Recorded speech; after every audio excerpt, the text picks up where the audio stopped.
बाबा जी की असीम कृपा से श्री साईं सच्चरित्र अध्याय 29 हम सभी श्रवण करेंगे। मद्रासी भजनी मेला, तेंदुलकर पिता व पुत्र, डॉक्टर कैप्टन हाटे और वामन नार्वेकर आदि की कथाएं। मद्रासी भजनी मेला। लगभग सन 1916 में एक मद्रासी भजन मंडली पवित्र काशी की तीर्थ यात्रा पर निकली। उस मंडली में एक पुरुष, उनकी स्त्री, पुत्री और साली भी थी। अभाग्यवश उनके नाम यहाँ नहीं दिए जा रहे हैं। मार्ग में कहीं उनको सुनने में आया कि अहमदनगर के कोपरगांव तालुका के शिरडी ग्राम में श्री साईं बाबा नाम के एक महान संत रहते हैं, जो बहुत दयालु और पहुँचे हुए हैं। वे उदार हृदय और अहेतुक कृपा सिंधु हैं। वे प्रतिदिन अपने भक्तों को रुपया बांटा करते हैं। यदि कोई कलाकार वहां जाकर अपनी कला का प्रदर्शन करता है तो उसे भी पुरस्कार मिलता है। प्रतिदिन दक्षिणा में बाबा के पास बहुत रुपए इकट्ठे हो जाया करते थे। इन रुपयों में से वे नित्य 1 रुपया भक्त कोंडा जी की 3 वर्षीय कन्या अमनी को, किसी को 2 रुपये से 5 रुपये तक, 6 रुपये अमनी की माँ जमली को और 10 से 20 रुपये तक, और कभी कभी 50 रुपये भी अपनी इच्छानुसार अन्य भक्तों को दिया करते थे। यह सुनकर मंडली शिरडी आकर रुकी। मंडली बहुत सुंदर भजन और गायन किया करती थी, परंतु उनका भीतरी ध्येय तो द्रव्योपार्जन ही था। मंडली में 3 व्यक्ति तो बड़े ही लालची थे। केवल प्रधान स्त्री का ही स्वभाव इन लोगों से सर्वथा भिन्न था। उसके हृदय में बाबा के प्रति श्रद्धा और विश्वास देखकर बाबा प्रसन्न हो गए। फिर क्या था, बाबा ने उसे उसके इष्ट के रूप में दर्शन दिए और केवल उसे ही बाबा सीतानाथ के रूप में दिखलाई दिए, जबकि अन्य उपस्थित लोगों को सामान्य ही अपने प्रिय इष्ट का दर्शन पाकर वह द्रवित हो गई तथा उसका कंठ रुद्ध हो गया और आंखों से अश्रुधारा बहने लगी। तभी प्रोन्मत्त हो वह ताली बजाने लगी। उसको इस प्रकार आनंदित देख लोगों को कौतूहल तो होने लगा, परंतु कारण किसी को भी ज्ञात न हो रहा था। दोपहर के पश्चात उसने वह भेद अपने पति से प्रकट किया। बाबा के श्री राम स्वरूप में उसे कैसे दर्शन हुए इत्यादि उसने सब बताया। पति ने सोचा कि मेरी स्त्री बहुत भोली और भावुक है, अतः इसे राम का दर्शन होना एक मानसिक बीमार के अतिरिक्त कुछ नहीं है। उसने ऐसा कहकर उसकी उपेक्षा कर दी कि कहीं यह भी संभव हो सकता है कि केवल तुम्हें ही बाबा के रूप में दिखे और अन्य लोगों को सदैव की भांति ही। स्त्री ने कोई प्रतिवाद न किया, क्योंकि उसे राम के दर्शन जिस प्रकार उस समय हुए थे वैसे ही अब भी हो रहे थे। उसका मन शांत, स्थिर और संतृप्त हो चुका था। आश्चर्यजनक दर्शन। इसी प्रकार दिन बीत गए। एक दिन रात्रि में उसके पति को एक विचित्र स्वप्न आया। उसने देखा कि एक बड़े शहर में पुलिस ने गिरफ्तार कर रस्सी से बांधकर उसे कारावास में डाल दिया है। तत्पश्चात ही उसने देखा कि बाबा शांत मुद्रा में सिकंजों के बाहर उसके समीप खड़े हैं। उन्हें अपने समीप खड़े देखकर वह गिड़गिड़ा कर कहने लगा कि आपकी कृति सुनकर ही मैं आपके श्री चरणों में आया हूँ, फिर आपके इतने निकट होते हुए भी मेरे ऊपर यह विपदा क्यों आई। तब वे बोले, तुम्हें अपने बुरे कर्मों का फल अवश्य भुगतना चाहिए। वह पुनः बोला, इस जीवन में मुझे अपने ऐसे कर्म की स्मृति नहीं जिसके कारण मुझे ये दुर्दिन देखने को मिला। बाबा ने कहा कि यदि इस जन्म में नहीं तो गत जन्म में अवश्य कोई बुरा कर्म किया होगा। तब वह कहने लगा कि मुझे अपने गत जन्म की कोई स्मृति नहीं, परंतु यदि एक बार मान भी लूँ कि कोई बुरा कर्म हो भी गया होगा तो आपके यहाँ होते हुए तो उसे भस्म हो जाना चाहिए, जिस प्रकार सूखी घास अग्नि द्वारा शीघ्र भस्म हो जाती है। बाबा ने पूछा, क्या तुम्हारा सचमुच ऐसा दृढ़ विश्वास है? उसने कहा, हाँ। बाबा ने उससे अपनी आंखें बंद करने को कहा और जब उसने आंखें बंद की, उसे किसी भारी वस्तु के गिरने की आहट सुनाई दी। आंखें खोलने पर उसने अपने को कारावास से मुक्त पाया। पुलिस वाला नीचे गिरा पड़ा है तथा उसके शरीर से खून प्रवाहित हो रहा है। यह देखकर वह अत्यंत भयभीत दृष्टि से बाबा की ओर देखने लगा। तब बाबा बोले कि अब तुम्हारी अच्छी तरह खबर ली जाएगी। पुलिस अधिकारी अभी आएंगे और तुम्हें गिरफ्तार कर लेंगे।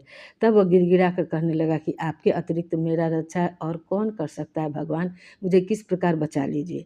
तब बाबा ने फिर उससे आंखें बंद करने को कहा। आंखें खोलने पर उसने देखा कि पूर्णतः मुक्त होकर शिकंजों के बाहर खड़ा है और बाबा भी उसके समीप ही खड़े हैं। तब वह बाबा के श्री चरणों पर गिर पड़ा। बाबा ने पूछा कि मुझे बताओ तो तुम्हारे इस नमस्कार और पिछले नमस्कारों में किसी प्रकार भिन्नता है या नहीं। इसका उत्तर अच्छी तरह सोच कर दो।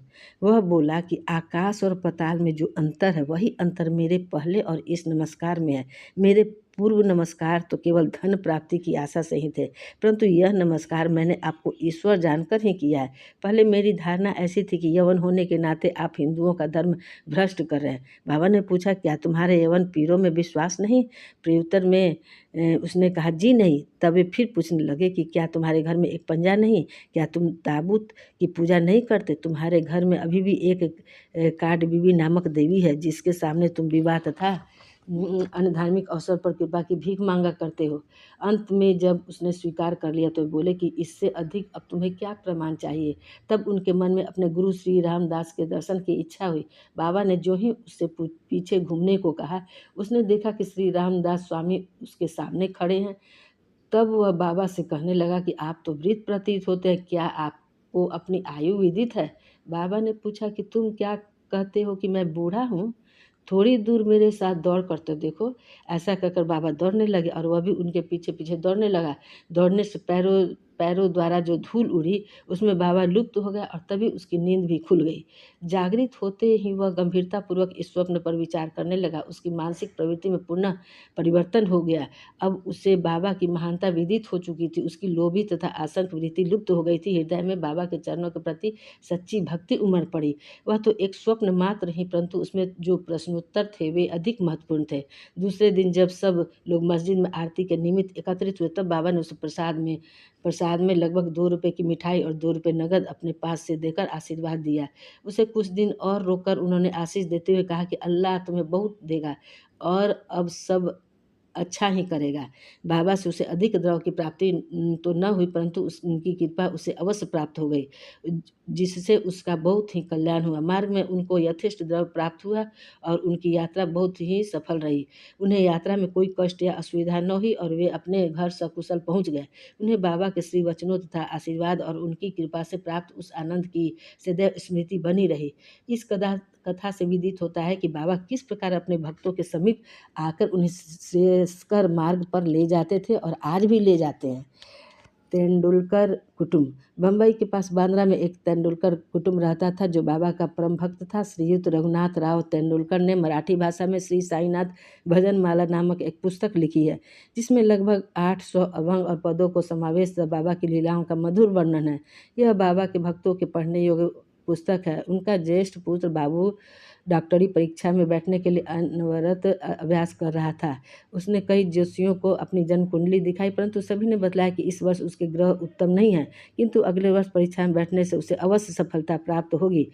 इससे उसे बड़ी निराशा हुई और वह अशांत हो गया। थोड़े दिनों के साथ उसने अपने पुत्र की निराशा तथा अशांति की बात भी बाबा से कही। उनके पुत्र को कुछ दिनों के पश्चात परीक्षा में बैठना था। बाबा कहने लगे कि अपने पुत्र से कहो कि मुझ पर विश्वास रखे, सब भविष्य कथन तथा ज्योतिषियों द्वारा बनाई कुंडलियों को एक कोने में फेंक दे और अपना अभ्यास क्रम चालू रख शांत चित्त से परीक्षा में बैठे। वह अवश्य ही इस वर्ष उत्तीर्ण हो जाएगा। उससे कहना कि निराशा होने की कोई बात नहीं है। माँ ने घर आकर बाबा का संदेश पुत्र को सुना दिया। उसने घोर परिश्रम किया और परीक्षा में बैठ गया। सब पर्चों के जवाब बहुत अच्छे लिखे थे, परंतु फिर भी संशयग्रस्त होकर उसने सोचा कि संभव है कि उत्तीर्ण होने योग्य अंक मुझे प्राप्त न हो सके, इसलिए उसने मौखिक परीक्षा में बैठने का विचार त्याग दिया। परीक्षक तो उसके पीछे ही लगा था। उसने एक विद्यार्थी द्वारा सूचना भेजी कि उससे लिखित परीक्षा में उत्तीर्ण होने लायक अंक प्राप्त है, अब उससे मौखिक परीक्षा में अवश्य बैठना चाहिए। इस प्रकार प्रोत्साहन पाकर वह उसमें भी बैठ गया था। दोनों परीक्षाओं में उत्तीर्ण हो गया। उस वर्ष उसकी ग्रह दशा विपरीत होते हुए भी बाबा की कृपा से उसने सफलता पाई। यहाँ केवल इतनी ही बात ध्यान से देने योग्य है कि कष्ट और संशय की उत्पत्ति अंत में दृढ़ विश्वास विपरीत हो जाती है। जैसी भी हो, परीक्षा तो होती ही है, परंतु यदि हम बाबा पर दृढ़ विश्वास और श्रद्धा रखकर प्रयत्न करते रहे तो हमें सफलता अवश्य मिलेगी। इसी बालक के पिता रघुनाथ राव बम्बई की एक विदेशी व्यवसाय फर्म में नौकरी करते थे। वे बहुत वृद्ध हो चुके थे और अपना कार्य सुचारू रूप से नहीं कर सकते थे, इसीलिए वे अब छुट्टी लेकर विश्राम करना चाहते थे। छुट्टी लेने पर भी उनके शारीरिक स्वास्थ्य में कोई विशेष परिवर्तन न हुआ। अब यह आवश्यक था कि वे सेवानिवृत्ति की पूर्वकालिक छुट्टी ली जाए। एक वृद्ध और विश्वासपात नौकर उन्हें के नाते प्रधान मैनेजर ने उन्हें पेंशन देकर सेवानिवृत्त करने का निर्णय किया। पेंशन कितनी दी जाए यह प्रश्न विचाराधीन था। उन्हें 150 रुपये मासिक वेतन मिलता था, इस हिसाब से पेंशन हुई 75 रुपये, जो कि उनके कुटुंब के निर्वाह हेतु अपर्याप्त थी। इसलिए वे बड़े चिंतित थे। निर्णय होने के 15 दिन पूर्व बाबा ने श्रीमती तेंदुलकर को स्वप्न में दर्शन देकर कहा कि मेरी इच्छा है कि पेंशन 100 रुपये दी जाए, क्या तुम्हें संतोष होगा? श्रीमती तेंदुलकर ने कहा कि बाबा, मुझ राशि से आप क्या पूछते हैं? हमें तो आपके श्री चरणों में पूर्ण विश्वास है। यद्यपि बाबा ने 100 रुपये कहे थे, परंतु उसे विशेष प्रकरण समझकर 10 रुपये अधिक अर्थात 110 रुपये पेंशन निश्चित हुई। बाबा ने अपने भक्तों के लिए कितना अपरिमित स्नेह और कितनी चिंता रखते थे। कैप्टन हाटे। बीकानेर के निवासी कैप्टन हाटे बाबा के परम भक्त थे। एक बार स्वप्न में बाबा ने उनसे पूछा, क्या तुम्हें मेरी विस्मृति हो गई? श्री हाटे ने उनके श्री चरणों से लिपट कर कहा कि यदि बालक अपनी माँ को भूल जाए तो क्या वह जीवित रह सकता है? इतना कहकर श्री हाटे शीघ्र बगीचे में जाकर कुछ बल पपड़ी सेम तोड़ लाए और एक थाली में सीधा सूखी भिक्षा तथा दक्षिणा रखकर बाबा को भेंट करने आए। उसी समय उनकी आंखें खुल गई और उन्हें ऐसा भान हुआ कि यह तो एक स्वप्न था, फिर भी वह सब वस्तु जो उन्होंने स्वप्न में देखी थी बाबा के पास शिरडी भेजने का निश्चय कर लिया। कुछ दिनों के पश्चात वे ग्वालियर आए और वहाँ से अपने एक मित्र को 12 रुपये का मनी आर्डर भेजकर पत्र में लिख भेजा कि 2 रुपये में सीधा की सामग्री और बाल पापड़ी सेम आदि मोल लेकर था 10 रुपये दक्षिणा स्वरूप रखकर मेरी ओर से बाबा को भेंट देना। उनके मित्र ने शिरडी आकर सब वस्तुएं तो संग्रह कर ली, परंतु बाल पापड़ी प्राप्त करने में उन्हें अत्यंत कठिनाई हुई। थोड़ी देर के पश्चात उन्होंने एक स्त्री को सिर पर टोकरी रखे सामने से आते देखा। उन्हें यह देखकर अत्यंत आश्चर्य हुआ कि उस टोकरी में बाल पापड़ी के अतिरिक्त कुछ भी न था। तब उन्होंने बाल पापड़ी खरीद कर सब एकत्रित वस्तुएं लेकर मस्जिद में जाकर श्री हाटे की ओर से बाबा को भेंट कर दी। दूसरे दिन श्री निमोनकर ने उसका नैवेद्य चावल और बाल पापड़ी की सब्जी तैयार कर बाबा को भोजन कराया। सब लोगों को बड़ा निश्चय हुआ कि बाबा ने भोजन में केवल बाल पापड़ी ही खाई और अन्य वस्तुओं का स्पर्श तक न किया। उनके मित्र द्वारा जब इस समाचार का पता कैप्टन हाटे को चला तो वे गदगद हो उठे और उनके हर्ष का पारावार न रहा। पवित्र रुपया। एक अन्य अवसर पर कैप्टन हाटे ने विचार किया कि बाबा की पवित्र कर कमलों द्वारा स्पर्शित 1 रुपया लाकर अपने घर में अवश्य रखना चाहिए। अचानक ही उनकी भेंट अपने एक मित्र से हो गई जो शिरडी जा रहे थे। उनके हाथ में श्री हाटे ने 1 रुपया भेज दिया। शिरडी पहुंचने पर बाबा का यथायोग प्रणाम करने के पश्चात उसने दक्षिणा भेंट की, जिसे उन्होंने तुरंत ही अपने जेब में रख लिया। तत्पश्चात उसने कैप्टन हाटे का रुपया भी अर्पण किया, जिसे वे हाथ में लेकर गौर से निहारने लगे। उन्होंने उसका अंकित चित्र ऊपर की ओर कर अंगूठे पर रख खनखनाए और अपने हाथ में लेकर देखने लगे। फिर वे उनके मित्र से कहने लगे कि उदी सहित यह रुपया अपने मित्र को लौटा देना। मुझे उनसे कुछ नहीं चाहिए, उनसे कहना कि वे आनंद पूर्वक रहे। मित्र ने ग्वालियर जाकर वह रुपया हाटे को देकर वहाँ जो कुछ हुआ वह सब उन्हें सुनाया, जिसे सुनकर उन्हें बड़ी प्रसन्नता हुई और उन्होंने अनुभव किया कि बाबा सदैव उत्तम विचारों को प्रोत्साहित करते हैं। उनकी मनोकामना बाबा ने पूर्ण कर दी।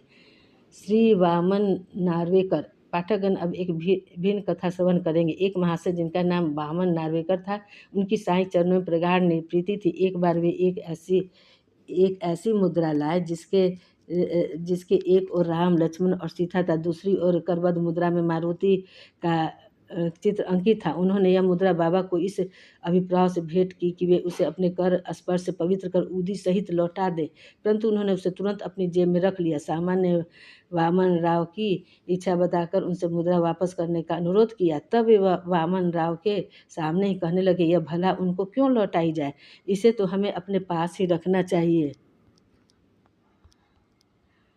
यदि वे इसके बदले में 25 रुपया देना स्वीकार करें तो मैं इसे लौटा दूंगा। वह मुद्रा वापस पाने के हेतु श्री वामन राव ने 25 रुपये एकत्रित कर उन्हें भेंट किए। तब बाबा कहने लगे कि इस मुद्रा का मूल्य तो 25 रुपयों से कहीं अधिक है। सामा, तुम इसे अपने भंडार में जमा करके अपने देवालय में प्रतिष्ठित कर इसका नित्य पूजन करो। किसी का साहस न था कि वे यह पूछ ले कि उन्होंने ऐसी नीति क्यों अपनाई। यह तो केवल बाबा ही जाने कि किसके लिए कब और क्या उपयुक्त है। श्री सद्गुरु साईनाथान परमस्तु शुभवतु। अध्याय 29 समाप्त हुआ। जय साई राम।